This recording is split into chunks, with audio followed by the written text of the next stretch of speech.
The rain hammered against the tall windows of Castello Venetian, one of Manhattan's most exclusive restaurants, where reservations were made months in advance, and the wrong last name could keep you waiting at the door indefinitely.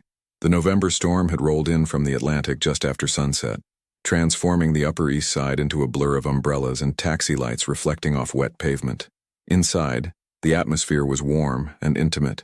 Crystal chandeliers cast soft amber light over white tablecloths, and the quiet murmur of conversation mixed with the delicate notes of a piano in the corner. The scent of fresh basil, garlic, and expensive wine filled the air. It was the kind of place where power was discussed in whispers, where deals that would never see a courtroom were sealed with handshakes and vintage Barolo. Emma Sullivan moved between the tables with practiced efficiency, balancing a tray of appetizers with the ease of someone who had been doing this far too long. At 26, she had the kind of beauty that people often overlooked. Soft brown eyes that noticed everything, dark hair pulled back in a practical ponytail, and a quiet presence that made her nearly invisible to the wealthy clientele she served. She preferred it that way. "Excuse me, miss?" An older woman in pearls raised one manicured finger. "Is the risotto gluten-free?" Emma smiled politely, though this was the third time tonight she'd answered that exact question. "I can ask the chef to prepare it with rice flour, ma'am. It'll take an additional 15 minutes.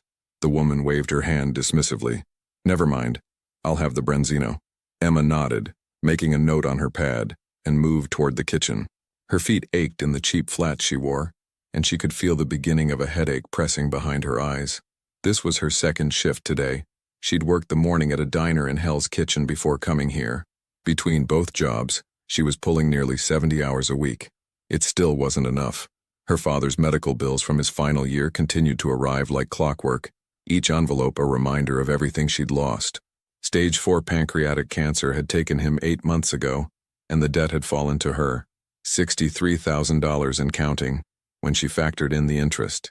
"Emma, table 7 needs water," called Michael, the other server working the floor tonight. He was 22, still in college, and treated this job like a temporary inconvenience rather than a lifeline. "Got it," she replied, grabbing a pitcher from the service station. Table 7 was near the back corner, partially secluded by a decorative partition of frosted glass and dark wood. As Emma approached, she noticed the 3 men seated there for the first time that evening. They had arrived while she was in the kitchen, and something about them immediately set her instincts on edge. The man at the center was younger than she expected, early 30s perhaps, with dark hair styled back from a sharp, angular face. He wore a suit that probably cost more than Emma made in 3 months, charcoal gray with subtle pinstripes, and a watch that caught the light when he reached for his wine glass. His eyes were a striking pale gray, the kind that seemed to see straight through pretense. But it wasn't his appearance that made Emma pause. It was the way he carried himself, the absolute stillness of someone who never doubted their command of any room they entered. And the 2 men flanking him, both built like professional athletes, with the telltale bulge of shoulder holsters beneath their jackets. Emma had grown up in Astoria, in a neighborhood where you learned to recognize certain things. The weight of a concealed weapon, the way men positioned themselves when they expected trouble, the particular quality of attention that separated bodyguards from friends. She knew what she was looking at, even if she didn't know the specifics. "Water?" she asked, keeping her voice neutral. The man in the center looked up at her, and for a moment something flickered in those pale eyes. Recognition, perhaps, or assessment. Then he smiled, and it transformed his entire face, making him look almost approachable. "Please," he said. His voice was quiet, refined, with just a hint of an accent she couldn't quite place. "And we'll need a few more minutes with the menu." "Of course." Emma filled their glasses, acutely aware of the tension at the table.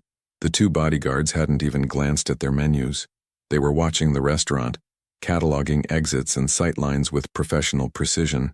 As Emma turned to leave, the man spoke again. "What's your name?" She hesitated. Customers asked this sometimes, and it was always a coin flip whether they were being friendly or entitled.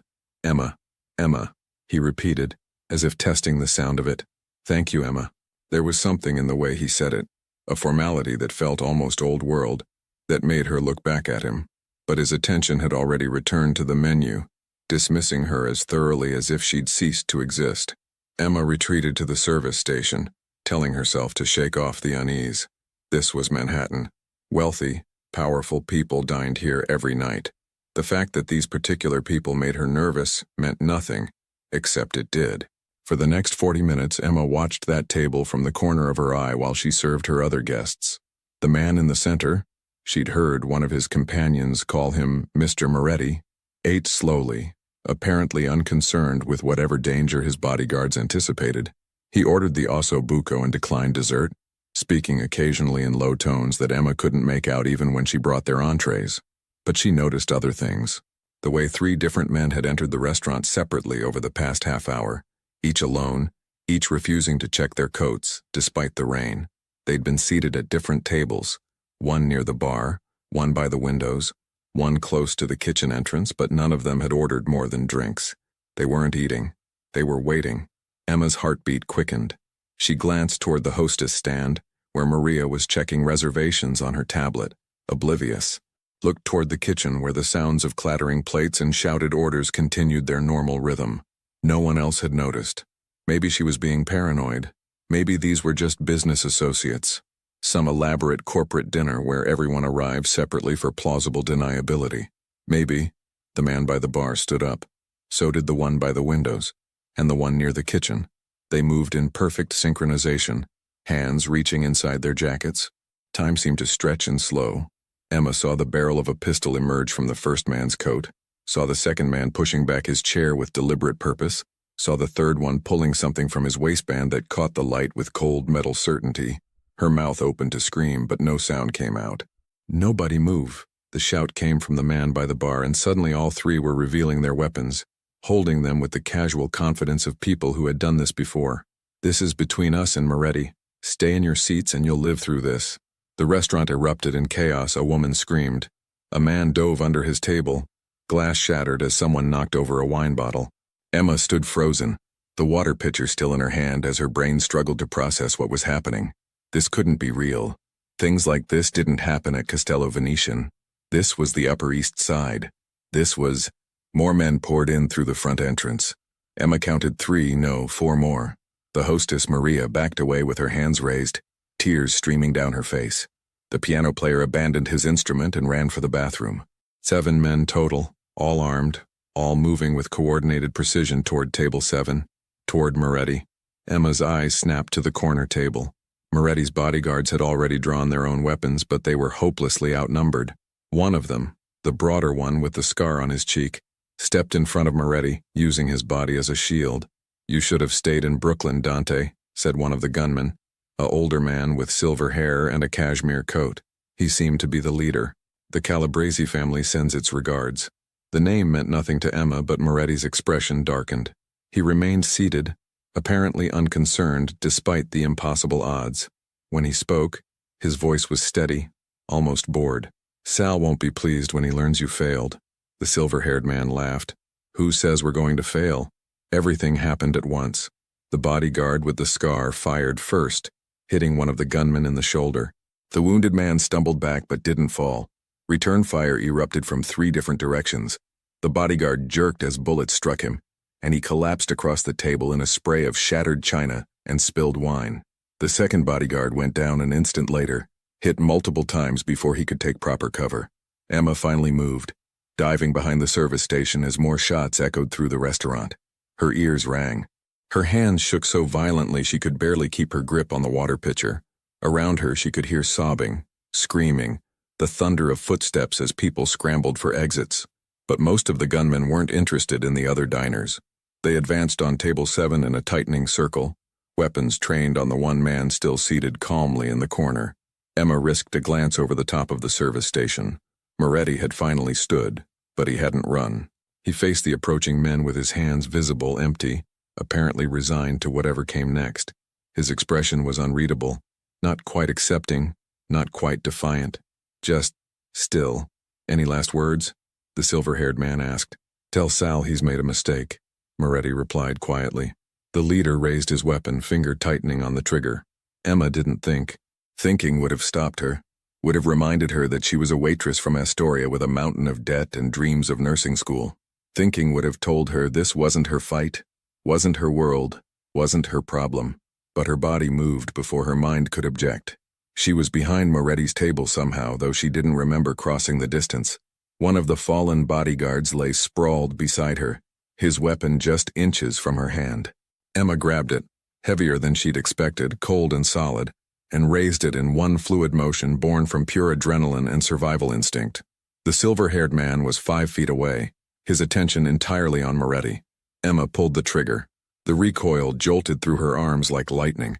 The sound was deafening, overwhelming, nothing like the movies. The silver-haired man's eyes went wide with shock as the bullet struck him center mass. He stumbled backward, weapon clattering from his grip, and collapsed against an overturned chair. For one crystalline moment, everyone in the restaurant froze. Emma stood there, gun still raised, unable to process what she'd just done. The weapon trembled in her hands. Smoke curled from the barrel. Her ears rang with a high-pitched whine that drowned out everything else. Then chaos exploded around her. The remaining gunmen turned toward her, weapons tracking to this new, impossible threat. But Moretti moved faster than she would have thought possible. He grabbed Emma by the shoulders and threw her down, covering her body with his own, as bullets chewed through the wooden partition above them. "Stay down," he hissed in her ear. In the distance, cutting through the ringing in her ears, Emma heard the most beautiful sound in the world. Sirens. Police sirens, growing rapidly closer. The gunmen heard them too. Emma saw hesitation ripple through their ranks, the calculation of whether they had time to finish what they'd started. In the end, survival instinct won. They scattered like shadows, some heading for the kitchen exit, others pushing past screaming diners toward the front door. Within seconds, the restaurant was empty of everyone except the terrified staff and customers. And Emma, still pinned beneath Moretti on the floor behind an overturned table. He shifted his weight, looking down at her with those pale gray eyes that now held something new. Surprise, calculation, and perhaps the faintest hint of respect. "Who are you?" he asked quietly. Emma couldn't answer. She was shaking too hard, her breath coming in rapid gasps that bordered on hyperventilation. The gun had fallen from her grip and lay on the floor beside them, and she couldn't stop staring at it, at what she'd done with it. She'd shot someone, actually shot a person. She'd pulled the trigger and watched him fall and, "Breathe," Moretti commanded, his voice cutting through her spiraling panic. "Slowly. In through your nose, out through your mouth, that's it." She followed his instructions without thinking, her body responding to the absolute certainty in his tone. Gradually, her breathing slowed. Her vision cleared. The ringing in her ears faded enough that she could hear shouting outside. Car doors slamming, boots pounding on pavement. Moretti stood wincing slightly, and Emma saw blood spreading across his left side where a bullet had grazed him. But he moved with the same controlled grace as before, apparently unconcerned with his injury. He offered her his hand. Emma stared at it for a long moment, recognizing that taking it meant something, meant crossing a line that couldn't be uncrossed. But what choice did she have? Her palm was already stained with gun residue. Her fingerprints were on the weapon. The entire restaurant had seen what she'd done. She took his hand. His grip was firm, steady, pulling her to her feet with effortless strength. "Listen to me carefully," Moretti said, his voice low and urgent as the police sirens grew deafening outside. "You just saved my life. That makes you either the bravest or the stupidest person I've ever met, and I haven't decided which yet." He paused, his eyes searching her face. "But what you definitely are now is a target. The men who came here tonight, they won't forget what you did, do you understand?" Emma nodded mutely, though understanding felt miles away. "Good." Moretti reached into his jacket. Emma flinched, but he only pulled out a business card, pressing it into her palm. "When this is over, when the police are done with you, call that number. Don't go home. Don't go anywhere familiar. Just call." "I don't," Emma started, but her voice cracked. "I don't understand what just happened." Something that might have been sympathy flickered across Moretti's face. "You stepped into a world that doesn't forgive mistakes. But you also," he hesitated, as if the words were unfamiliar. "You did something extraordinary. Something I won't forget." The front doors burst open. Police officers flooded into the restaurant, weapons drawn, shouting commands that blurred together into incomprehensible noise. Emma saw them spreading out, securing the scene, checking the fallen men. Moretti's hand dropped from her shoulder. "Remember what I said. Call that number. I promise you, Emma Sullivan, you're going to need the help." How did he know her last name? She'd only told him Emma, but there was no time to ask. More men in dark suits were pouring through the kitchen entrance, and these moved with the same predatory grace as Moretti's fallen bodyguards. They surrounded him immediately, already pulling him toward a back exit that Emma hadn't known existed. Moretti looked back once as they hustled him away, his pale eyes locked with hers across the demolished restaurant, and in them she saw something that made her blood run cold. Certainty, the absolute knowledge that this wasn't over, that tonight had tied their fates together in ways she couldn't begin to comprehend. Then he was gone, vanished into whatever shadows powerful men disappeared into when the world fell apart. "Ma'am, I need you to put your hands where I can see them." The voice was female, calm but commanding. Emma turned to find herself facing an Asian woman in her 40s, wearing a badge that identified her as Detective Sarah Chen, NYPD. Emma raised her hands, still shaking, and felt something papery brush against her palm. The business card. She closed her fist around it instinctively, hiding it from view. "I'm Emma Sullivan," she heard herself say, her voice sounding distant and strange. "I work here. I'm just a waitress." I didn't mean to." "It's okay," Detective Chen said gently, though her eyes were sharp, missing nothing. "We're going to sort this all out, but first, I need you to come with me. We have a lot of questions, and something tells me you have quite a story to tell." As Chen led her toward the front doors, Emma caught sight of herself in one of the restaurant's ornate mirrors. She looked like a stranger, hair wild, white shirt stained with wine and blood, eyes too wide and shocked. But it was her hands that drew her attention, still trembling even as they hung at her sides. These hands had pulled a trigger, had stopped a heart from beating, had saved the life of a man she didn't know, and probably shouldn't have protected. Outside, the November rain continued to fall, mixing with the flashing red and blue lights of a dozen police cars. News vans were already pulling up, cameras emerging like predators scenting blood. Emma saw Maria being led to an ambulance, Michael talking rapidly to a uniformed officer, other staff members and diners giving statements in clusters along the sidewalk. This was real. This had actually happened. And as a plainclothes officer wrapped a blanket around her shoulders and guided her toward a waiting squad car, Emma made a decision. She wouldn't look at the card yet, wouldn't acknowledge its existence until she was alone and could think clearly. But she wouldn't throw it away either, because Dante Moretti had been right about one thing. She had stepped into a world that didn't forgive mistakes, and whether she liked it or not, whether it was fair or not, her life had changed irrevocably the moment she'd grabbed that gun. The night everything changed was just beginning. 48 hours after the shooting, Emma's life had become unrecognizable. She sat on the edge of a sagging mattress in a motel room in Queens, staring at her phone as it buzzed for the 17th time that morning. Another unknown number. Another reporter, probably. Or maybe just someone who'd seen her face plastered across every news outlet in the city and wanted to offer their unsolicited opinion about what she'd done. The phone went to voicemail. Emma didn't bother listening to the message. The room around her was exactly what $49 a night could buy. Water-stained ceiling tiles, carpet that had once been beige but was now an indeterminate gray, and a bathroom where she kept her shoes on even in the shower. The neon sign outside, Starlight Motel, though half the letters had burned out years ago, cast a flickering red glow through the thin curtains. It was the 5th motel she'd stayed in since leaving the police station 2 nights ago. She'd learned quickly that staying in one place was dangerous. Emma's face was everywhere. "Waitress becomes hero in Manhattan restaurant incident," read one headline. "Who is Emma Sullivan?"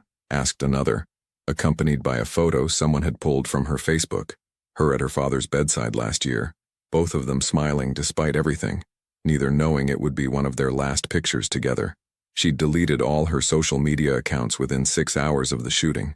It hadn't mattered. The internet never forgot, and apparently neither did the 24-hour news cycle. Her phone buzzed again. This time it was a number she recognized. Detective Sarah Chen.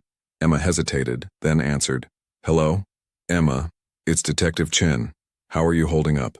The concern in Chen's voice sounded genuine, but Emma had learned in the past 2 days that everyone wanted something from her. "I'm fine," Emma lied. "Where are you staying? I'd like to come by and check on you, maybe go over your statement one more time." Emma glanced at the door, checking for the 3rd time that the chain lock was secure. "I'm safe. That's all you need to know." A pause on the other end of the line. "Emma, I'm worried about you. What happened at Castello Venetian? You did the right thing. You saved lives. But there are people who might not see it that way." "What people?" Emma asked, though she already knew the answer. "The man you..." The man who was injured works for the Calabrese family. They're a significant organized crime organization with operations throughout the city. We've been trying to build a case against them for years. Chen's voice dropped lower. They're going to want revenge, Emma. Against you and against Dante Moretti. Emma's hand tightened on the phone. She'd spent the past 2 days researching everything she could find about Dante Moretti and the Calabrese family, piecing together a picture of the world she'd stumbled into. The Morettis controlled the docks in Brooklyn and parts of the construction industry. The Calabreses ran gambling operations and had their hands in legitimate businesses throughout Manhattan. The two families had been rivals for decades, ever since some dispute over territory that no one outside their circles fully understood, and she'd put herself directly in the middle of their war. I'm being careful, Emma said. Careful isn't enough. We can offer you protection. In exchange for what? Testifying against Moretti? Emma stood up, pacing the narrow space between the bed and the wall. I've read the news, detective. I know what you're building. You want me to say that Moretti's bodyguards fired first, that they were carrying illegal weapons, that he was meeting with known criminals, weren't they? Chen's voice held a challenge now. Emma, Dante Moretti is not a good man. He runs a criminal organization responsible for extortion, money laundering, and worse. The fact that someone tried to take him out doesn't make him innocent, and the fact that you saved his life doesn't make you obligated to protect him. Emma closed her eyes. She'd been having this argument with herself for 2 days straight. I know what I saw. Men came into that restaurant planning to shoot everyone at that table. I reacted, that's all. And the business card? Chen asked quietly. The one you had in your hand when we brought you in? The one you claimed you found on the floor? Emma's pulse quickened. She'd hidden the card in her sock before Chen had seen it clearly, claiming it was just something she'd grabbed during the chaos. It was nothing. Just a card from the restaurant. Right. Chen didn't sound convinced. Look, Emma, I'm going to be straight with you. The Calabrese family knows who you are. They know where you worked, where you lived, who your friends are. Anthony Calabrese, Sal's son, has already been making inquiries. If Moretti or his people haven't contacted you yet, they will. And when they do, I need you to call me immediately. Why would they contact me? Because you saved Dante Moretti's life, which means you're either an asset or a liability to him. Either way, he's not going to ignore you. Chen paused. Has he reached out? Emma thought about the business card, currently tucked into the inner pocket of her jacket, the embossed number she'd memorized but hadn't called. No. Another pause. Longer this time. You're a terrible liar, Emma, but I can't force you to accept our help. Just be careful. And when things go bad, and they will go bad, call me, day or night. The line went dead. Emma tossed her phone onto the bed and walked to the window, carefully pulling back the edge of the curtain to look outside. The motel parking lot was mostly empty. A few beat-up cars, a pickup truck with a missing tailgate, and a motorcycle that had been there when she checked in. Nothing obviously suspicious. But then she wouldn't recognize suspicious if she saw it, would she? She was a waitress, not a detective. She had no idea what professional surveillance looked like or how to tell if someone was following her. Her stomach growled, reminding her that she hadn't eaten since yesterday. The protein bar she'd bought from a bodega that morning was long gone. She needed real food, but that meant leaving the room, being visible, risking. A knock at the door made her jump so violently she nearly tripped over her own feet. Emma froze, heart hammering. No one knew she was here. She'd paid cash, used a fake name, specifically chosen a place that didn't ask questions. No one should be knocking on her door. The knock came again, harder this time. Miss Sullivan? I know you're in there. The voice was male, calm, with an accent she couldn't place. Vaguely European, maybe. Not threatening exactly, but absolutely confident. The voice of someone accustomed to being obeyed. Emma looked around the room frantically. The window didn't open far enough to climb through. The bathroom had no exterior exit. She was trapped. I'm not here to hurt you, the voice continued. My name is Marcus Vitale. I work for Mr. Moretti. He sent me to check on your well-being. Emma's breath caught. She moved closer to the door, staying to the side in case whoever was out there decided to shoot through it. How did you find me? Miss Sullivan, if you could find 5 different motels to hide in over the past 2 days, did you really think we couldn't track you to this one? A hint of amusement colored his tone. You used your debit card at a bodega 3 blocks from here this morning. We've been monitoring your accounts. Of course they had. Emma felt stupid for not realizing sooner. She had maybe $300 in cash left, After that, she'd have to use her card again, leaving a trail that apparently anyone could follow. "What do you want?" she called through the door. "To talk. 5 minutes of your time and then I'll leave if you want me to. You have my word." "The word of a criminal?" Emma shot back. "The word of someone who understands the danger you're in better than you do." Marcus's voice hardened slightly. "The Calabrese family has put a price on your head, Ms. Sullivan. $25,000 to anyone who can deliver you to them. Every two-bit thug in the city knows your face now, knows you're alone and unprotected. How long do you think you can keep running on your own?" Emma's legs felt weak. She sank down to sit with her back against the door, hugging her knees to her chest. $25,000. That was more than most people in her old neighborhood made in a year. How many desperate people would jump at that opportunity? "I'll call the police," she said, but it sounded weak even to her own ears. "And tell them what? That organized crime figures are looking for you? They already know. Detective Chen told you as much, didn't she?" Marcus paused. "The police can't protect you, Ms. Sullivan. They don't have the resources to provide round-the-clock security for a witness who hasn't even agreed to testify. At best, they'll put you in a safe house for a few days, then expect you to disappear into witness protection, which means abandoning your entire life, your friends, your future. Is that what you want?" Emma didn't answer. She'd already considered witness protection and rejected it. Starting over with a new identity, in some random city far from everything she'd ever known, giving up on nursing school and the life she'd been fighting so hard to build, it felt like letting the Calabreses win without them even having to find her. "Mr. Moretti is offering you another option," Marcus continued. "His protection in exchange for your cooperation." "Cooperation with what?" "That's a conversation for Mr. Moretti to have with you directly. But I can tell you this much. You'll be safe.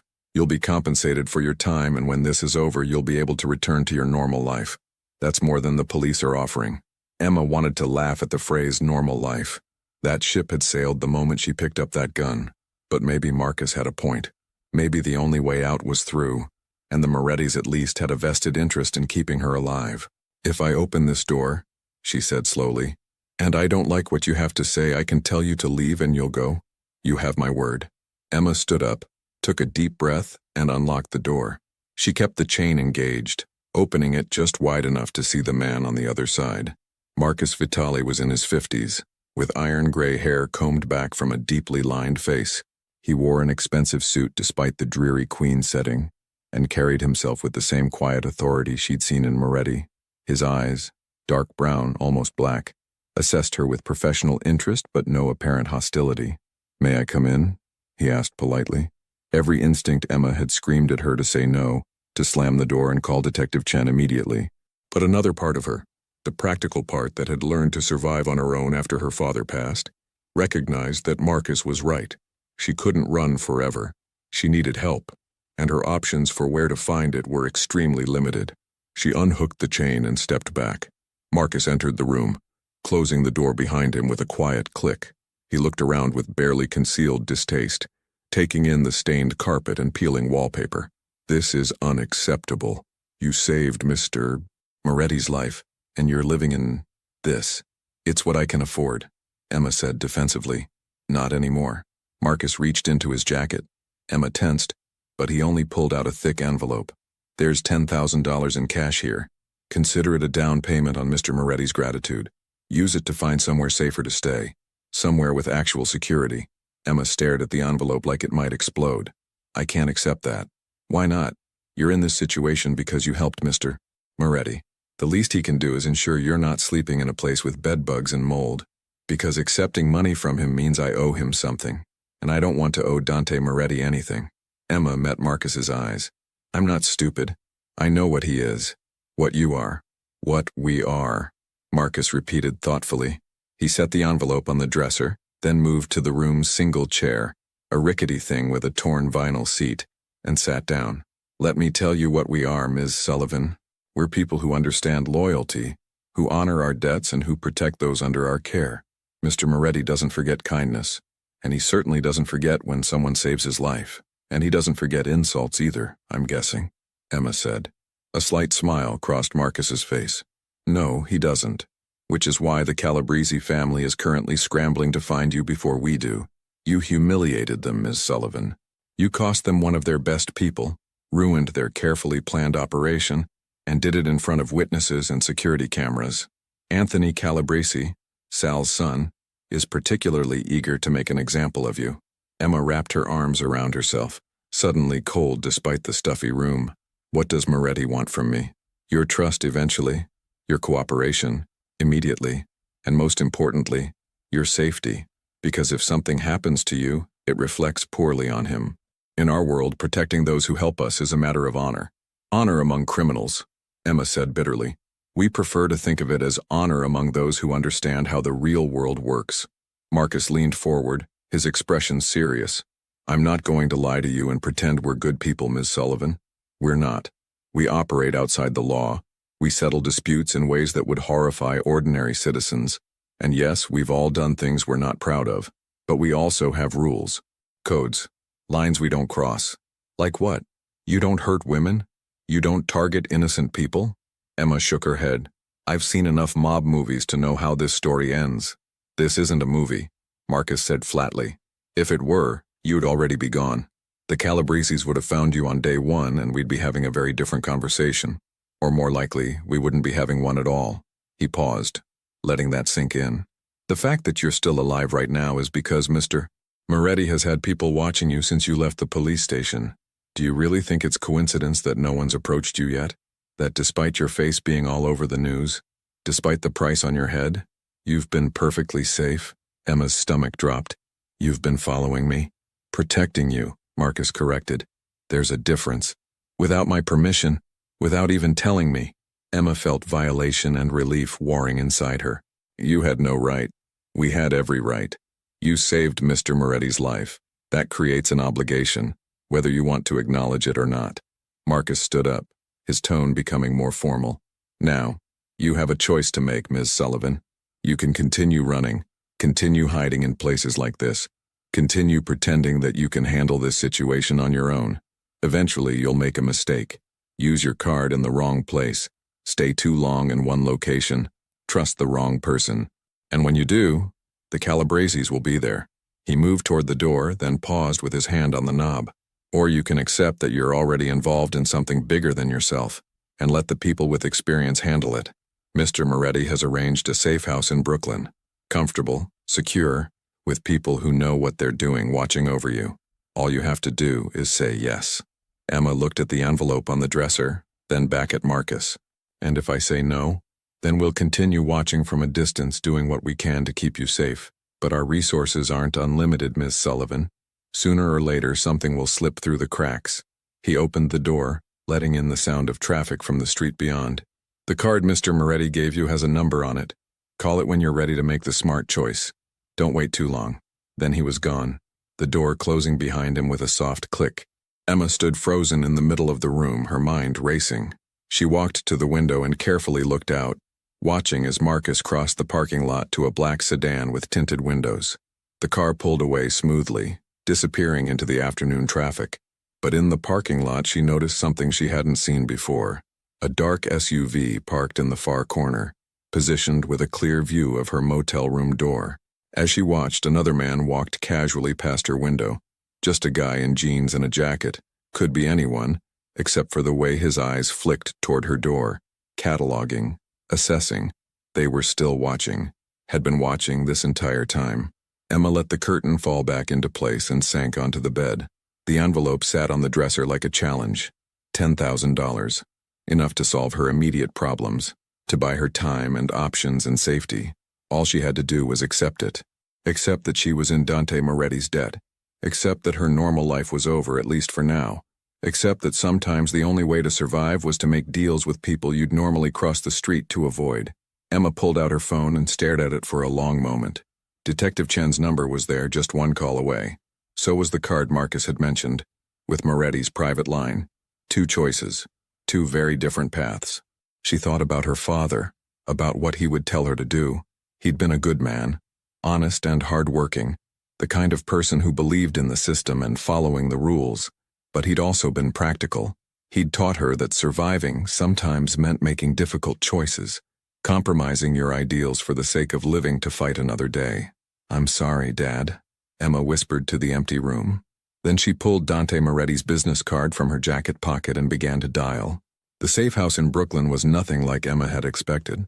She'd imagined something dark and claustrophobic, a basement apartment with barred windows and the constant smell of cigarette smoke. Instead, Marcus had driven her to a renovated brownstone in Park Slope, complete with original hardwood floors, exposed brick walls, and tall windows that flooded the space with afternoon light. "This is the safe house?" Emma had asked, standing in the doorway with her single bag of belongings. "Mr. Moretti believes that comfort and security aren't mutually exclusive," Marcus replied, leading her inside. "The windows are bulletproof glass. The doors are reinforced steel beneath the decorative facade, and there are cameras covering every approach to the building. You'll be perfectly safe here." That had been a week ago. 7 days of living in what felt like a very beautiful cage. Emma sat at the kitchen island now, nursing her third cup of coffee and watching the morning light paint patterns across the marble countertop. The brownstone was quiet except for the distant sounds of the city beyond its walls. Traffic, voices, the normal rhythm of Brooklyn waking up. Inside, she might as well have been alone. Except she wasn't. She was never alone anymore. 2 of Moretti's men were always present, rotating shifts every 12 hours. They were polite, professional, and absolutely uninterested in conversation beyond the basics. One stayed on the ground floor, monitoring the security cameras. The other positioned himself outside her bedroom door at night, a silent reminder that she was as much a prisoner as she was a protected guest. Emma understood the necessity. The news hadn't moved on from the Castello Venetian incident. If anything, coverage had intensified. More details had emerged about the Calabrese family's operations, about Dante Moretti's business empire, about the decades-long rivalry that had exploded into violence that night. Emma's face remained a fixture on every news channel, with talking heads debating whether she was a hero or simply someone in the wrong place at the wrong time. The Calabreses had responded to the coverage with silence, which Detective Chen had told her, in one of their daily check-in calls that Emma suspected were being monitored, was somehow worse than public threats. Silent organizations were planning organizations, Chen had said. They were waiting for the right moment. Emma's phone buzzed on the counter. Another text from Lisa, her best friend and former co-worker at the Hell's Kitchen diner. The messages had started hopeful and concerned, gradually shifting to confusion, then hurt, and now, a week of mostly unanswered texts later, anger. "Where are you? I've been to your apartment 3 times. Did you just disappear? Are you even alive? Call me." Emma's fingers hovered over the keyboard. She wanted to respond, wanted to explain, wanted to maintain at least one connection to her old life. But Marcus had been clear. No contact with anyone from before. Every connection was a potential security risk, a thread the Calabreses could pull to find her. She set the phone down without responding, and immediately hated herself for it. "You should eat something." The voice came from behind her, making Emma turn. Tony, one of her regular guards, early 30s with a perpetual 5 o'clock shadow, stood in the kitchen doorway holding a bag from a local bakery. "Can't live on coffee alone." "I'm not hungry," Emma said, which was true. She'd barely eaten in days. Her stomach twisted into knots of anxiety and frustration. Tony set the bag on the counter anyway. "Fresh cornetti from that Italian place on 5th Avenue. Mr. Moretti's favorite." He paused, then added more quietly, "He's coming by today. You should eat something before he gets here." Emma's pulse quickened. "Moretti's coming here?" "Around 11. Said he wants to talk to you." Tony's expression remained neutral, but Emma caught something in his tone. Was it sympathy? Concern? "You've been here a week. Makes sense he'd want to check in." After Tony left, Emma forced herself to eat one of the pastries. It was delicious, flaky, buttery, filled with sweet custard, but it sat like lead in her stomach. She'd been in this house for 7 days and hadn't seen Dante Moretti once. Part of her had started to wonder if the man from the restaurant had been real, or just some fever dream conjured by trauma and adrenaline, but he was coming today, and Emma needed to be ready. She went upstairs to her room, spacious, beautifully furnished with a view of the tree-lined street below, and stared at her reflection in the full-length mirror. She'd lost weight she couldn't afford to lose, and dark circles had taken up permanent residence under her eyes. Her hair needed washing, and the clothes Marcus had provided, expensive casual wear that fit perfectly, because of course they'd known her size, hung loosely on her frame. She looked like a ghost of herself. Emma forced herself through a shower, then dressed carefully in jeans and a soft gray sweater. She dried her hair and even applied a little makeup, some remnant of pride demanding she not look completely defeated when facing the man who'd turned her life upside down. At exactly 11 o'clock, she heard the sound of multiple vehicles pulling up outside. Emma moved to the window, careful to stay behind the curtain, and watched as 3 black SUVs parked in front of the brownstone. Men in suits emerged first, scanning the street with practiced vigilance. Then Dante Moretti stepped out of the middle vehicle. He looked different in daylight, somehow more real and less like the dangerous figure from her memories. He wore dark slacks and a charcoal sweater, no jacket despite the November chill. As he approached the door, he glanced up at Emma's window, directly at her hiding spot, as if he'd known exactly where she'd be. Their eyes met for a fraction of a second before Emma jerked back from the curtain, heart pounding. She heard the front door open, heard Marcus's voice greeting Moretti, heard footsteps on the stairs. Emma stood in the middle of her room, hands clasped to keep them from shaking as a knock sounded on her door. "Ms. Sullivan, may I come in?" Moretti's voice, quiet and formal, exactly as she remembered. Emma took a breath and opened the door. He stood in her doorway, and this close she was struck again by his youth. The news had reported his age, 32, but the weight of authority he carried made him seem older. His pale gray eyes studied her with the same intense focus from the restaurant, taking in details she couldn't hide: her weight loss, her exhaustion, the barely concealed fear she felt standing this close to him. "You look terrible," he said bluntly. Emma almost laughed at the directness. "Thank you, you look great too." A hint of a smile crossed his face. "May I?" He gestured to the room. Emma stepped back, letting him enter.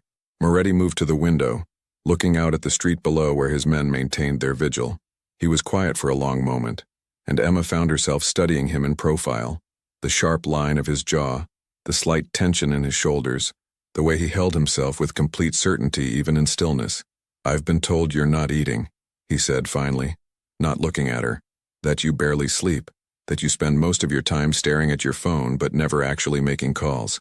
Are your men reporting on everything I do?" "Of course they are. Your safety is their primary responsibility." Now he turned to face her. "But keeping you alive isn't enough if you're going to waste away from misery. This house is meant to be a refuge, not a prison." "Funny," Emma said, unable to keep the bitterness from her voice. "It feels a lot like a prison. Beautiful bars are still bars." Moretti was quiet for a moment, considering her words. Then he moved to one of the chairs by the window and sat down, gesturing for Emma to take the other. She remained standing. "Sit," he said, and it wasn't quite a command, but it wasn't a suggestion either. Emma sat, mostly because her legs were shaking and she didn't want him to see. "I owe you my life," Moretti began, his voice measured and careful. "That's not a debt I take lightly. In my world, such an obligation is sacred. It demands repayment, protection, loyalty. Do you understand?" "I understand that I made a split-second decision that I didn't think through," Emma replied. "I didn't do it expecting anything from you. I didn't even know who you were, which makes it more remarkable, not less." He leaned forward slightly. "Most people would have stayed hidden, would have let events unfold and told themselves it wasn't their problem. But you acted. You stepped into danger to protect a stranger. That takes either tremendous courage or tremendous stupidity, and I don't think you're stupid." Emma looked away, uncomfortable with his intensity. "I'm not brave either. I was terrified. Courage isn't the absence of fear. It's acting despite it." Moretti paused. "Emma, may I call you Emma?" She nodded, not trusting her voice. "Emma, the situation you find yourself in is complicated. The Calabrese family wants revenge, which puts you in constant danger. The police want you to testify, which would place you in a different kind of danger, and He trailed off, seeming to choose his words carefully. "I need to understand why you helped me before I can determine how to help you. I told you. I didn't think. I just reacted." "No." His voice sharpened. "That's the answer you've been giving the police. The answer you've probably been telling yourself. But I don't believe it. I've seen the security footage from the restaurant, Emma. I've watched that moment a dozen times. You had at least 3 seconds between grabbing the weapon and firing. 3 seconds where you could have stayed hidden, could have done nothing. But you chose to act. Why?" Emma felt her throat tighten. She'd been avoiding this question even in her own mind because the answer frightened her. "I don't know." "Yes, you do." "I don't." The words came out sharper than she intended. "Maybe I saw my father in you, okay? Maybe in that split second I saw someone about to lose their life the way my dad lost his, and I couldn't just watch it happen again. Maybe it was trauma response or adrenaline or just pure stupidity like you said. But I don't have some grand explanation for you. I couldn't let you die. The words hung in the air between them. Moretti's expression softened almost imperceptibly. Your father, he said quietly. Marcus told me he passed away recently. Cancer? Emma nodded, not trusting herself to speak. And you were with him? At the end? Every day. Emma's voice cracked. I watched him get weaker and weaker. Watched him fight and lose and finally give up. I held his hand when he took his last breath and I couldn't do anything to stop it. I was completely helpless. So when you had the chance to stop someone else from losing that fight, you took it. It wasn't a question, but Emma answered anyway. I guess so. Moretti leaned back in his chair, studying her with those unsettling pale eyes. You saved my life because you couldn't save your father's. That's not what I expected. What did you expect? I don't know. Ambition, perhaps. Self-preservation instinct. Maybe I thought you recognized an opportunity and seized it, calculating that a crime boss would owe you a significant debt. He shook his head slowly. But you're not calculating at all, are you? You're just genuinely good, which is extraordinarily rare in my world. Emma didn't know how to respond to that, so she said nothing. Moretti stood up and moved back to the window. I need to tell you something, and I need you to listen carefully. The attack at Castello Venetian wasn't just about the Calabreses trying to take me out. It was more complicated than that. What do you mean?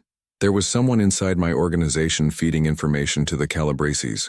Someone who knew where I'd be that night, who I'd be with, what security I'd have. His voice remained calm, but Emma could hear the anger beneath it. Someone close to me betrayed me, and I need to find out who. Emma's chest tightened. What does that have to do with me? Everything. Moretti turned to face her. You're an outsider with no connections to either family, no history with any of us. You're also observant. I could see it at the restaurant, the way you were watching everything, noticing details. And most importantly, you're someone I can trust, because you have absolutely nothing to gain from my death. You want me to help you find a traitor? Emma stood up, backing away. Are you insane? I'm a waitress, not some kind of investigator. I don't know anything about your world. Exactly. Which is why you'll see things my own people would miss. They're too close to it, too embedded in the politics and alliances. Moretti moved toward her, not threatening, but intent. I'm asking for your help, Emma. Not as an employee or an asset, but as someone I'm hoping can become an ally. And if I say no, then I'll continue protecting you, continue providing everything you need until the situation resolves itself. But I think you already know that hiding here indefinitely isn't sustainable. You'll go mad with boredom and isolation within a month. He paused. This is an opportunity. Help me identify the traitor, and I'll give you something in return. What could you possibly give me that I want? Your life back. Moretti's voice was quiet, but certain. The Calabreses won't stop hunting you until they've extracted revenge. But if we can eliminate their leadership, expose the corruption in their organization, hand enough evidence to the authorities to dismantle them, you'll be safe. You can go back to your apartment, your friends, your nursing school dreams. You can have the future you were building before all this happened. Emma wanted to laugh at how impossible that sounded. But looking at Moretti's expression, she realized he believed it. He actually thought he could deliver on that promise. How? She asked. How would I even help you with this? There's a meeting tomorrow night. My inner circle, the people I trust most. I want you there observing. You'll be introduced as someone under my protection, someone important to me. Watch how they react. Watch their interactions. Tell me what you see. They'll know I don't belong.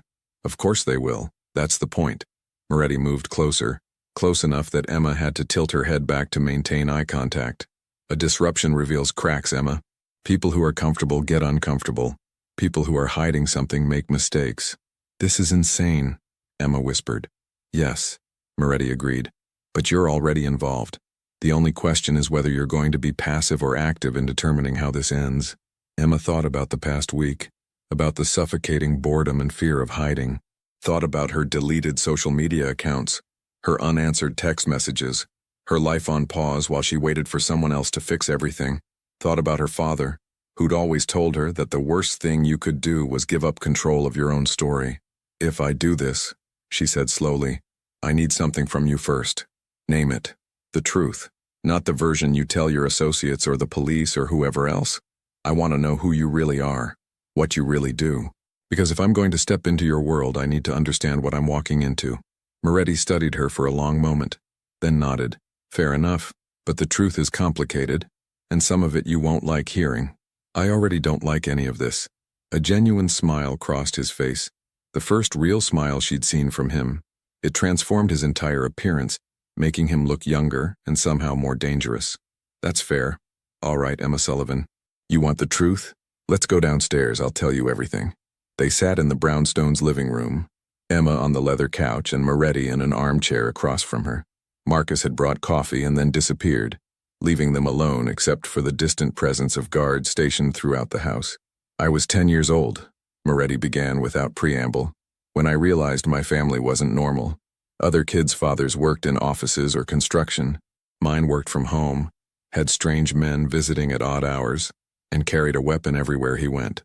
Emma listened, coffee cup warming her hands, as Moretti's story unfolded. His father, Alessandro Moretti, had built a business empire that operated in the gray spaces between legal and illegal, construction companies that won bids through intimidation, dock unions controlled through strategic pressure, protection services that were really just sophisticated extortion. Dante had been raised in that world, groomed from childhood to eventually take over. I thought I could change it, Moretti said, staring into his coffee. When my father died 6 years ago, heart attack, nothing dramatic, I inherited everything. I told myself I'd legitimize the operation, transition into fully legal businesses over time. But it's not that simple. Why not? Emma asked. Because the people who work for you expect certain things.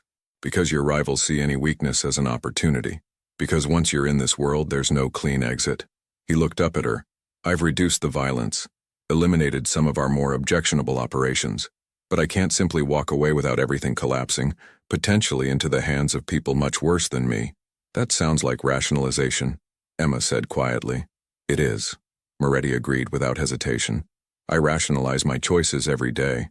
Tell myself I'm better than the alternative, that I'm protecting people who depend on me, that I'm working toward something better, even if I never quite reach it. But the truth is simpler. I'm trapped by choices I made, and choices made for me before I was old enough to understand what they meant. Emma absorbed this, trying to reconcile it with the dangerous crime boss from the news reports. And the Calabreses? They're everything I'm trying not to be. Sal Calabrese runs his organization through fear and brutality.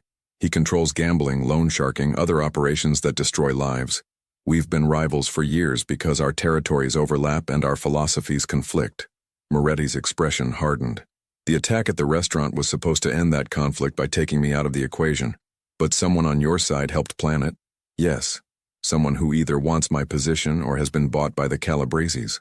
Either way, they're willing to see me gone. He set down his coffee cup. That's the world you're stepping into if you agree to help me. Dangerous, morally complicated, and with no guarantee of a happy ending. Emma was quiet for a long time, processing everything she'd heard. Finally, she asked, "Why me?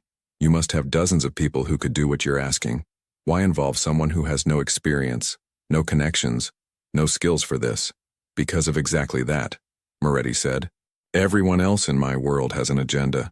You're the first person I've met in years who wants nothing from me except to survive and get back to your normal life. That makes you the only person I can trust completely." He stood up, moving to look out the window at the quiet Brooklyn street. "Tomorrow night there will be a dinner. My Uncle Vincent, my oldest friend Tony, my advisor Father Russo, and a few others. All people I've known for years, any one of whom could be the traitor. I need you there watching them with fresh eyes. Will you do it?" Emma thought about everything she'd lose by saying yes. Her illusions of safety, her moral high ground, her ability to pretend she wasn't already deeply involved in this situation. Then she thought about what she'd lose by saying no. Agency, purpose, and any real chance of reclaiming her future. "I'll do it," she said. "But I have conditions." "Name them." "First, I want Detective Chen to know I'm safe. You can monitor the call, but I need to contact her so she stops thinking I've been taken against my will." Moretti nodded. "Agreed. Second, when this is over, if we actually survive and manage to identify your traitor, you help me disappear for real. New city, clean slate, no connections to any of this.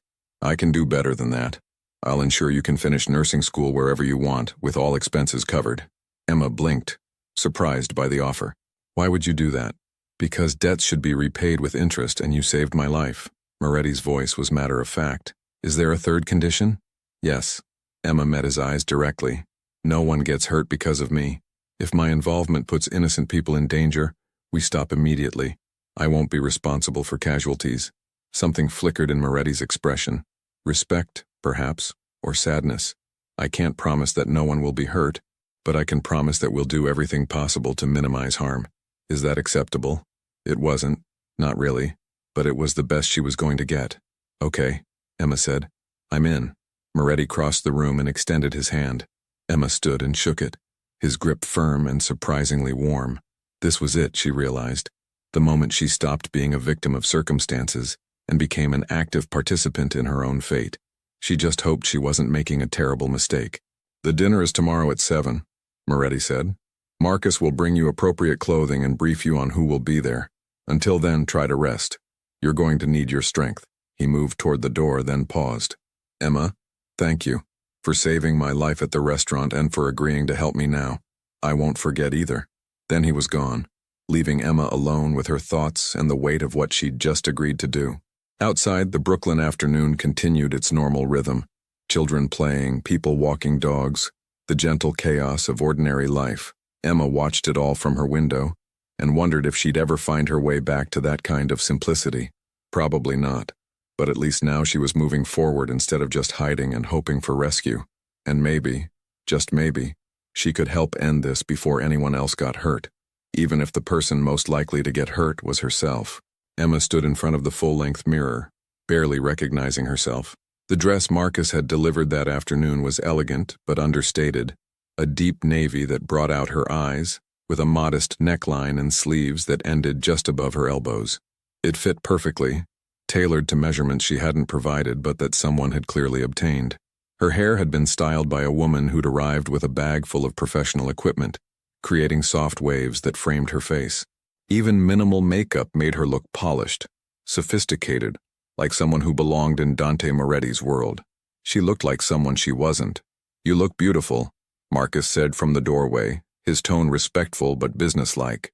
Mr. Moretti will be pleased. Emma turned away from her reflection. I don't care about pleasing him. I just want to get through tonight without making a fool of myself. You won't. Marcus entered the room, carrying a small jewelry box. But you need to understand something before we leave. The people you're about to meet, they're dangerous. Not in the obvious way, with threats and violence.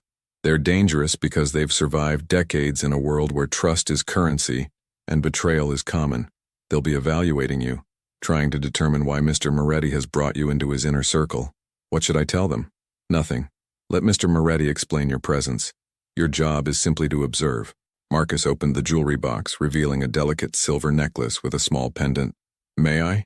Emma nodded, turning so he could fasten it around her neck. The pendant was cool against her skin, a simple design that looked expensive without being ostentatious. This necklace has a recording device, Marcus said quietly. Mr. Moretti will be listening to everything that's said tonight. If you feel uncomfortable or threatened at any point, touch the pendant and say the word, headache. We'll extract you immediately. Emma's hand went instinctively to the pendant. You're saying this could be dangerous. I'm saying we're taking precautions. There's a difference. Marcus stepped back, evaluating her appearance with a critical eye. Remember, you're there as Mr. Moretti's guest under his protection. No one will harm you directly, but they may try to intimidate you, test you, see how you react under pressure. Great, Emma muttered. And I'm supposed to be observing them while they're observing me? Exactly. Now let's go over the key players one more time. For the next 20 minutes, Marcus reviewed the dossiers Emma had studied all afternoon. Vincent Moretti, Dante's uncle, the underboss who'd been with the organization for 40 years. Father Michael Russo, not actually Dante's biological father, but a priest who'd been the family's spiritual advisor and consigliere since before Dante was born. Tony Corelli, Dante's childhood friend, now a captain controlling several key operations. And 3 others, lieutenants who managed different aspects of the business. Any one of them could be the traitor. It's time, Marcus said, checking his watch. The car is waiting. The drive to the restaurant took 30 minutes, winding through Brooklyn toward an area Emma didn't recognize. They pulled up to a building that looked abandoned from the outside. Graffitied walls, boarded windows, a rusted sign that might have once advertised something. But when Marcus led her through a side entrance, Emma found herself in a completely different world. The interior had been transformed into an intimate dining space that looked like it belonged in a different era. Dark wood paneling, burgundy wallpaper, oil paintings of Italian countryside scenes. A single large table dominated the room, set with fine china and crystal glasses that caught the light from an elaborate chandelier overhead. Dante Moretti stood near the head of the table, dressed in a perfectly tailored charcoal suit. When Emma entered, his eyes swept over her with an expression she couldn't quite read. Approval, perhaps, mixed with something that might have been concern. "Emma," he said, moving forward to take her hand. His touch was formal, almost courtly. "You look lovely. Thank you for joining us tonight." "Did I have a choice?" Emma asked quietly, low enough that only he could hear. A slight smile touched his lips. "There's always a choice. You're here because you agreed to help me, not because I forced you." Before Emma could respond, voices sounded from another entrance. The first to enter was an older man in his 60s, with silver hair combed straight back and the weathered face of someone who'd spent decades making difficult decisions.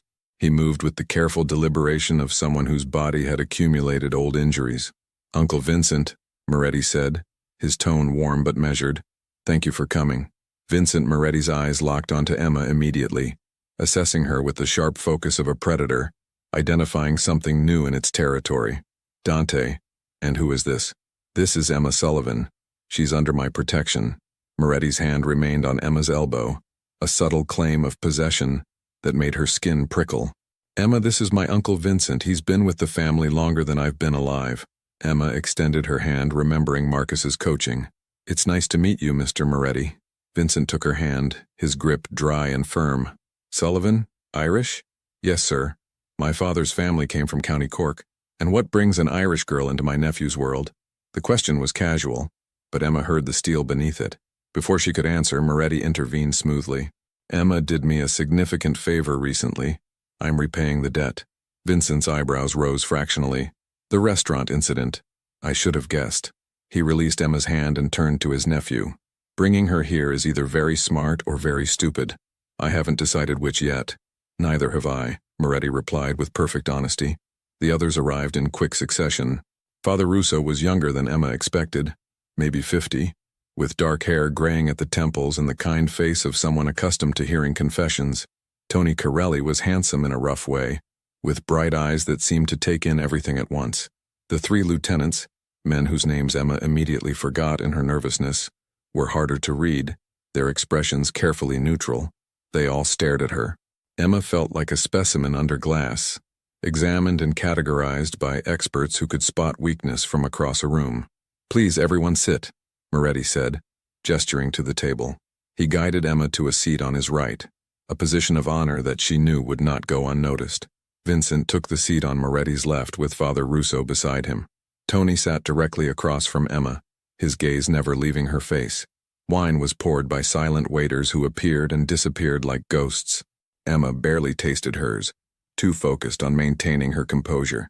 The first course arrived, some kind of pasta with seafood that she had to force herself to eat, each bite an effort against the knot in her stomach. The conversation started innocuously. Business updates, discussion of legitimate operations, talk of construction permits and union negotiations. Emma listened carefully, trying to identify anything that seemed off, any tension between the participants. But everyone was perfectly cordial, perfectly professional. Too perfect, maybe. "So, Miss Sullivan," Tony said during a lull in conversation, his voice friendly but his eyes sharp.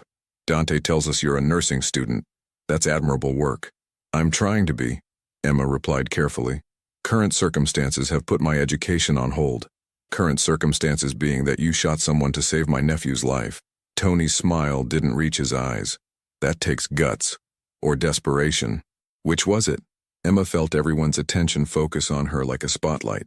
She met Tony's gaze directly. "It was instinct. I saw someone about to be hurt, and I reacted. I didn't think about whether it was brave or desperate. I just acted." "Interesting." Tony leaned back in his chair. "Most people freeze in situations like that. The fact that you didn't makes me wonder about you, Miss Sullivan. What kind of person risks their life for a stranger?" "The kind who can't stand by and watch someone suffer," Emma said quietly. "My father died slowly and I couldn't do anything to stop it. Maybe I saw a chance to change an outcome for once, and I took it. The table went silent. Emma realized she'd revealed more than she intended, let emotion slip past her guard. But Father Russo nodded slowly, his expression sympathetic. Loss changes us, the priest said softly. It can make us either more compassionate or more hardened. You chose compassion. That's rare in our world. Our world? Emma asked before she could stop herself. Father, you're a priest. How does that fit with... She gestured vaguely around the table.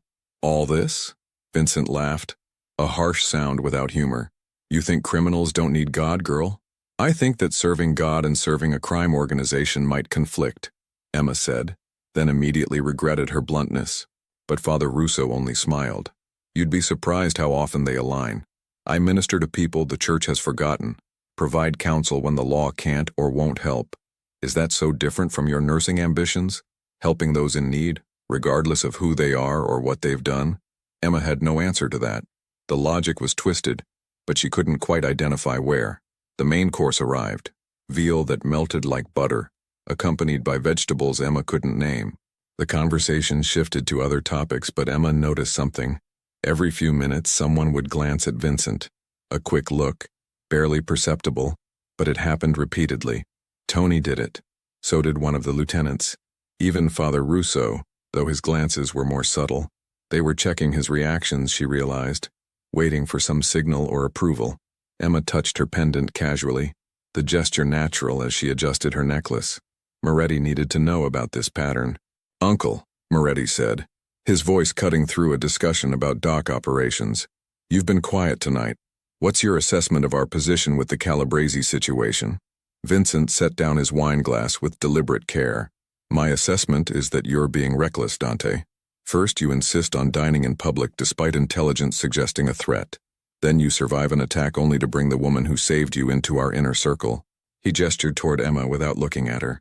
What exactly are you thinking? I'm thinking that someone told the Calabreses where I'd be that night, Moretti replied calmly. Someone with access to my schedule, my security arrangements, my habits. Someone at this table, perhaps. The atmosphere in the room transformed instantly. The lieutenants exchanged glances. Tony's hand moved beneath the table, toward a weapon, Emma realized with a spike of fear.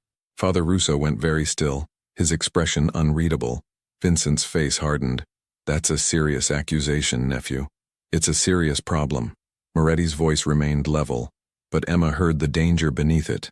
7 men walked into that restaurant knowing exactly where I'd be sitting, exactly how many guards I'd have, exactly when to strike. That level of detail doesn't come from surveillance. It comes from inside information, or from sloppy security, Vincent countered. You've gotten comfortable, Dante. Arrogant. You think your reforms in legitimate businesses make you untouchable. But in our world, there's no such thing as safety, only vigilance. And you've been lacking that. Have I? Moretti leaned forward slightly. Or have I been giving potential traitors enough rope to hang themselves? Emma's heart hammered. This was escalating too quickly, moving toward confrontation she wasn't prepared for. She touched her pendant again, more deliberately this time, ready to say the code word if needed. Tony suddenly laughed, breaking the tension. Jesus, you two. Every family dinner turns into an interrogation. He looked at Emma with something like sympathy. Sorry, Miss Sullivan. You picked a hell of a night to meet everyone. Indeed, Father Russo added, his tone diplomatic. Perhaps we should remember that we're here to break bread together, not to accuse each other of betrayal. But Vincent wasn't finished. He stood up, his chair scraping loudly against the floor. No, if Dante wants to make accusations, let him make them clearly. Who do you suspect, nephew? Me? Your oldest friend? The priest who baptized you? He spread his hands. Or maybe it's one of the lieutenant's men who've served this family for decades. Moretti remained seated, his composure absolute. I don't know yet, but I will find out. Will you? Vincent's voice dropped to something dangerous. And what will you do when you discover the truth? Will you have the stomach for what's necessary? Or will you hesitate like you always do, trying to find some compromise that lets you sleep at night? Emma saw Moretti's jaw tighten, the first crack in his calm facade. Careful, uncle. Or what? You'll have me removed? Investigated? Please. Vincent moved toward the door, then paused. Your father would be ashamed of what you've become, Dante. A businessman playing at being a mob boss, too soft to do what's required. The Calabreses know it. Your own people know it. And sooner or later, your weakness will destroy everything he built. The door slammed behind him, leaving shocked silence in his wake. Emma's hands were shaking under the table. That had been more than business disagreement. That had been open challenge, practically a declaration of war. And she'd witnessed it all, been present for what might have been the moment everything fell apart. I apologize, Moretti said quietly, addressing the remaining men. This wasn't how tonight was supposed to proceed. Vincent's always had a temper, Tony said, though he looked troubled. He'll cool down. Will he? Father Russo asked softly. Or has something changed? No one answered. The dinner concluded awkwardly, the remaining guests departing quickly. Soon only Emma and Moretti remained, sitting at opposite ends of the long table littered with half-empty plates and wine glasses. Well, Moretti said finally, pouring himself another glass of wine. That was enlightening. Your uncle practically confessed, Emma said, finding her voice. The way he talked about your father, about weakness. I know. Moretti's expression was unreadable. But suspecting and proving are different things. Vincent's been part of this organization since before I was born. Moving against him without absolute certainty would tear apart everything my father built. Emma stood up, her legs unsteady. What happens now? Now? Moretti looked at her with those pale gray eyes that seemed to see everything. Now we wait for him to make his next move. Because he will. Tonight, forced his hand. And when he does, we'll be ready. Emma wanted to argue, to demand better answers, to insist this was over and she wanted out. But looking at Moretti's face, she knew it was too late for any of that. They were committed now. For better or worse, she was part of this until the end, whatever that end might be. 3 months had passed since the disastrous dinner, and Emma's life had settled into something that almost resembled normalcy. Almost. She sat in a lecture hall at Hunter College, her notebook open to a page filled with diagrams of the human cardiovascular system.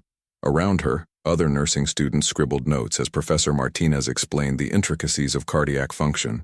It was surreal. 6 months ago, Emma had been working double shifts just to keep her head above water. Now she was enrolled full-time in the nursing program she'd dreamed about, with all expenses covered by an anonymous benefactor, whose identity everyone pretended not to know. Her phone buzzed silently in her pocket. Emma ignored it, focusing on the lecture. But when it buzzed again 30 seconds later, she risked a glance under the desk. 2 texts from Detective Chen. We need to talk. It's urgent. Call me as soon as you can. It's about the Calabrese case. Emma's stomach tightened. She'd been cooperating with Chen for months now, providing testimony about the restaurant incident while carefully avoiding anything that might incriminate Moretti beyond what was already public knowledge. It was a delicate balance, helping the authorities without betraying the man who'd given her life back. After the confrontation at dinner, everything had moved quickly. Vincent had disappeared, gone into hiding, according to Marcus, taking with him several loyal lieutenants and a significant portion of the organization's resources. The evidence of his betrayal had been overwhelming once they'd known where to look. Encrypted communications with the Calabreses, suspicious financial transfers, meetings that didn't appear on any official schedule. But Vincent had vanished before they could confront him directly, and the Calabrese family had fragmented in the aftermath. Sal Calabrese had been arrested on unrelated charges that Emma suspected weren't unrelated at all. His son Anthony had taken over, and by all accounts he was even more dangerous than his father, and even more determined to see Emma pay for her role in their family's downfall. Miss Sullivan? Professor Martinez's voice cut through her thoughts. Would you like to explain the difference between systolic and diastolic pressure? Emma looked up, realizing the entire class was staring at her. Systolic is the pressure when the heart contracts, forcing blood through the arteries. Diastolic is the pressure when the heart relaxes between beats. Correct. Try to stay present, please. Emma nodded, cheeks burning with embarrassment. She forced herself to focus on the lecture, but her mind kept drifting to Chen's texts. What could be so urgent? The trials weren't scheduled to begin for another 2 months. Vincent was still missing. The Calabrese organization was supposedly in disarray, unless something had changed. When class finally ended, Emma gathered her things and headed for the exit, already dialing Chen's number. The detective answered on the first ring. Emma, thank God. Where are you? Just leaving class. What's going on? We got word from one of our informants. Anthony Calabrese is planning something. We don't know what exactly, but your name came up in intercepted communications. Chen's voice was tense. I need you to come down to the precinct right away. We're arranging protective custody.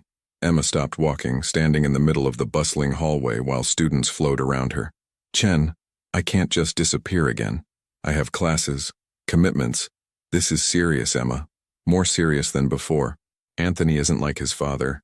He's impulsive, violent, and he's taken your involvement in Sal's arrest personally. Chen paused. We think he's planning to make a move soon, maybe within days. Emma closed her eyes, feeling the careful structure of her new life beginning to crumble. I need to think about this. There's no time to think. Just come to the station, please. We can discuss options when you're here and safe. I'll call you back, Emma said, then ended the call before Chen could protest. She stood there for a moment, students streaming past her, feeling the weight of impossible decisions pressing down. Then she pulled up a different number, one she hadn't called in weeks, and hit dial. Marcus answered immediately. Miss Sullivan, is everything all right? I need to talk to him. To Moretti. It's important. He's at the office. I'll send a car for you. No. Emma glanced around the hallway, suddenly paranoid about who might be watching. I'll take the subway, just tell him I'm coming. She ended the call and headed for the exit, her mind racing. She'd been avoiding Moretti lately, trying to establish boundaries between the life he'd given her and the person she wanted to become. But Chen's warning had shattered that illusion of separation. Emma was still connected to that world, still vulnerable to its violence. And if Anthony Calabrese was coming for her, she needed to know what Moretti planned to do about it. The office was in a renovated warehouse in Red Hook, overlooking the Brooklyn waterfront. From the outside, it looked like any other commercial building. Inside it was surprisingly elegant. Exposed brick and modern furniture, floor-to-ceiling windows offering views of the harbor, artwork that Emma suspected was worth more than most people made in a year. Marcus met her at the entrance, his expression concerned. Mr. Moretti is expecting you, but Emma, he hesitated. He's not alone. Who's with him? Tony and Father Russo. They've been strategizing about the Calabrese situation. Marcus studied her face. Whatever you need to discuss, maybe it can wait until... No. Emma's voice was firm. It can't wait. Marcus nodded and led her through the building to a corner office with glass walls that could be made opaque with the touch of a button. Currently, they were transparent, offering Emma a clear view of the three men inside. Moretti sat behind a large desk, his suit jacket discarded and his shirt sleeves rolled up. Tony stood by the window, phone pressed to his ear. Father Russo occupied one of the leather chairs reading something on a tablet. They all looked up when Emma entered. Emma. Moretti stood immediately, surprise and something else. Concern, maybe, crossing his face. I wasn't expecting you. Is everything all right? No. Emma remained standing, too agitated to sit. Detective Chen called. She says Anthony Calabrese is planning something, that I'm a target. She wants me in protective custody. The three men exchanged glances. Tony ended his phone call and moved closer. Father Russo set down his tablet, his expression grave. We know, Moretti said quietly. We've been monitoring the Calabrese communications for weeks. Anthony has become erratic, obsessed with revenge. And you didn't think to tell me? Emma's voice rose despite her efforts to stay calm. I've been going to class, living my life, thinking I was safe because you said the situation was under control. But it's not under control, is it? Emma? Moretti started, but she cut him off. Don't try to manage me or protect me from information I have a right to know. She looked at each of them in turn. I did what you asked. I helped identify Vincent as the traitor. I've cooperated with the police investigation while protecting your interests as much as possible. I've earned the right to know what's actually happening. Tony spoke up, his voice surprisingly gentle. You're right. We should have kept you informed. But we were hoping to resolve this before it became your problem again. My problem? Emma laughed bitterly. It's been my problem since the moment I picked up that gun. You can't protect me from reality just because you feel guilty about dragging me into your world. I don't feel guilty, Moretti said, and something in his tone made Emma look at him more carefully. He moved around the desk, approaching her with measured steps. I feel responsible. There's a difference. You saved my life, and because of that, you've been marked by people who don't forgive. That's not guilt. That's a debt I haven't finished repaying. I don't want your debt, Emma said, but her voice was quieter now. I just want to understand what I'm facing. Moretti gestured to the chairs. Then sit. We'll tell you everything. Emma sat, and for the next 20 minutes they laid out the situation in detail. Anthony Calabrese had taken his father's arrest badly. The old man was facing decades in prison on racketeering charges, all built from evidence that Emma's testimony had helped establish. Anthony blamed Emma for destroying his family's empire, and he'd spent the past 3 months consolidating power and planning revenge. He's been recruiting, Tony explained, pulling up information on his phone. Former Calabrese soldiers, independent contractors, anyone with a grudge against our organization. He's building something. We're just not sure what yet. An attack, Father Russo said quietly. He's planning an attack. The only question is where and when. And you think I'm the target, Emma said. We think you're a target, Moretti corrected. Along with me, Tony, several others. Anthony wants to send a message that crossing the Calabrese family has consequences. Emma absorbed this, trying to stay calm despite the fear crawling up her spine. So what do I do? Hide again? Disappear into witness protection? That's one option, Moretti said carefully. Or, Emma prompted when he didn't continue. Moretti exchanged glances with Tony and Father Russo, some silent communication passing between them. Then he turned back to Emma. Or we end this. Permanently. Emma's mouth went dry. What does that mean? It means we've been playing defense for months, reacting to threats instead of eliminating them. Tony's voice was hard. We know where Anthony is, where he operates, who he trusts. We could resolve this situation in a way that ensures you're never threatened again. Emma stood up abruptly. You're talking about taking him out. About having him hurt or worse. We're talking about protecting you, Father Russo said gently, and protecting everyone else Anthony might harm in his quest for revenge. Sometimes preventing greater violence requires difficult actions. No, Emma backed toward the door. No, I won't be part of that. I won't have their fate on my conscience because I couldn't figure out another way. Moretti was beside her in 2 strides, his hand on her arm. Not restraining, just anchoring. Emma, listen to me. I understand your moral objection. I respect it. But you need to understand something. Anthony Calabrese won't stop. Not because of police pressure, not because of negotiations, not because we ask nicely. He's beyond reason now, driven by ego and revenge. The only way to ensure your safety, to ensure anyone's safety, is to remove him from the equation. Emma looked into Moretti's pale gray eyes and saw something she hadn't expected. Genuine concern, mixed with resignation. He didn't want to do this either, she realized. Or at least, some part of him didn't. But he would, because in his world, this was what survival required. There has to be another way, Emma whispered. Tell us what it is, and we'll pursue it, Moretti replied. But I've been in this world for 32 years, Emma. I've tried every alternative I can think of. Sometimes there are no good choices, only less terrible ones. Emma pulled away from his grip, wrapping her arms around herself. Her father's voice echoed in her memory. Sometimes the hardest thing is accepting what you can't control, sweetheart. Focus on what you can change, and make peace with the rest. But how could she make peace with this? How could she stand aside while someone was targeted, even if that someone was a criminal who wanted her gone? I need time, she said finally, to think, to process all of this. Time is something we may not have, Tony said, not unkindly. Anthony could make his move any day now. Then give me until tomorrow. Emma looked at each of them. Let me talk to Detective Chen, hear what the police can actually offer. Let me make an informed decision instead of just reacting out of fear. Moretti studied her for a long moment, then nodded. Tomorrow. But Emma, you can't go back to your apartment or to campus. Not until we know more about Anthony's plans. Stay at the safe house in Park Slope tonight, please. Emma wanted to argue, to insist on her independence, to prove she didn't need their protection. But she wasn't stupid.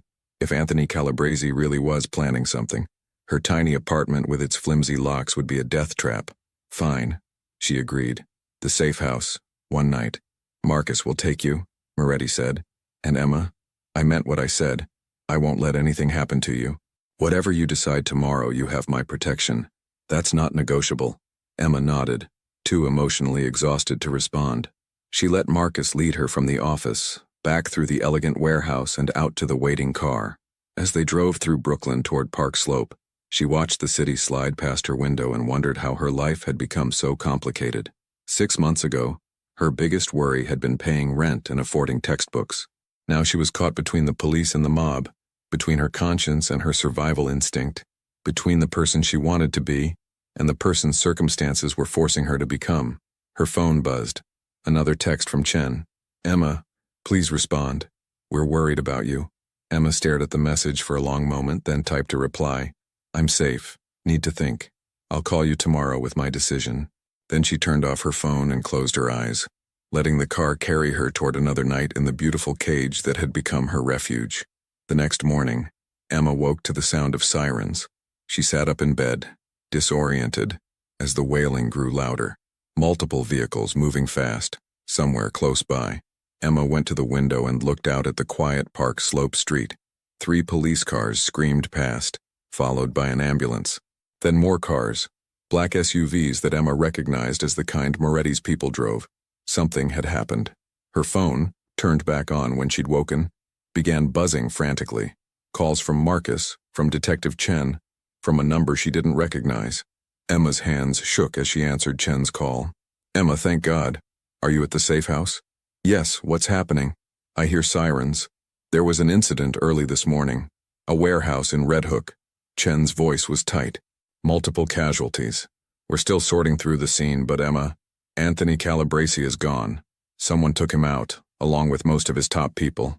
Emma sank onto the bed, her legs suddenly unable to support her. What? It was professional, coordinated, clearly planned for weeks. Whoever did this knew exactly where to strike and when. Chen paused. Emma, I need to know. Did you have any knowledge of this? Did Moretti discuss anything with you yesterday? No. I mean, we talked about the threat from Anthony, but Emma's mind raced, replaying yesterday's conversation. Or we end this. Permanently. Chen, I didn't know this was going to happen. I swear. I believe you. But Emma, this changes everything. The Calabresi organization is effectively finished, which means... Chen's voice softened. Which means you're safe. Really safe. For the first time since this whole thing started. Emma should have felt relief. Should have felt grateful that the threat hanging over her for months had been eliminated. Instead, she felt sick. Someone had taken Anthony Calabresi's life. Multiple someones, probably. People had ended things violently, permanently, in a way that could never be undone. And it had been done, at least in part, to protect her. I need to go, Emma said quietly. Emma, wait. But Emma ended the call. She sat in the silent room, watching morning light paint patterns across the hardwood floor, and tried to process what she'd learned. Moretti had done it. Had to have been him. She'd asked for time to think, and he'd given it to her, by making the decision himself, taking the weight of it so she wouldn't have to. Emma didn't know whether to be grateful or furious. A knock at the door made her jump. Miss Sullivan? Marcus's voice, calm as always. Mr. Moretti would like to speak with you. He's downstairs. Emma dressed quickly, pulling on jeans and a sweater with trembling hands. When she came downstairs, she found Moretti in the living room, standing by the window with his back to her. He looked tired, his suit was rumpled, and there was a tension in his shoulders that Emma had never seen before. You did it, Emma said quietly. You went after Anthony. Moretti turned to face her. His expression was carefully neutral, but Emma saw something in his eyes, a weariness that went deeper than physical exhaustion. I protected you. That's what I promised to do. By having people. By ending things. Emma couldn't bring herself to use more explicit words. I asked for time to think, for a chance to explore other options. There were no other options, Moretti replied, his voice flat. Anthony had already set his plan in motion. We intercepted intelligence last night indicating he was going to strike today. At your school during your afternoon lab. He was planning to take you in broad daylight, in front of witnesses, because he wanted to send a message about what happens to people who cross his family. Emma felt the blood drain from her face. How do you know that? Because we've had someone inside his organization for weeks. Someone who risked their life to get us that information. Moretti moved closer. I didn't want to tell you yesterday because I hoped we could resolve it without violence. But when the intelligence came through last night, I had to make a choice. Wait and risk your life, or act and spare you from having to make an impossible decision. So you made it for me, Emma said, and she wasn't sure if she felt relieved or robbed of agency. Yes, I made it for you. Moretti's voice softened. Emma, I know you think I'm a monster. Maybe I am, but I also know that you're a good person, someone who shouldn't have to carry the weight of these kinds of choices. So I carried it instead. That's what debts mean in my world. That's what protection means. Emma sat down on the couch, her legs shaky. What happens now? Now? Moretti remained standing, silhouetted against the morning light. Now you're free. The Calabrese organization is finished. Vincent is still out there somewhere, but without resources or allies, he's not a threat. You can go back to school, finish your degree, build the life you wanted before any of this happened. Just like that, Emma looked up at him. I just go back to normal? As normal as possible, yes. Moretti pulled an envelope from his jacket pocket and set it on the coffee table between them. That contains information for a trust fund in your name, enough to cover your education and living expenses for the next several years. Consider it the interest on my debt to you. Emma stared at the envelope without touching it. And you? What happens to you? Something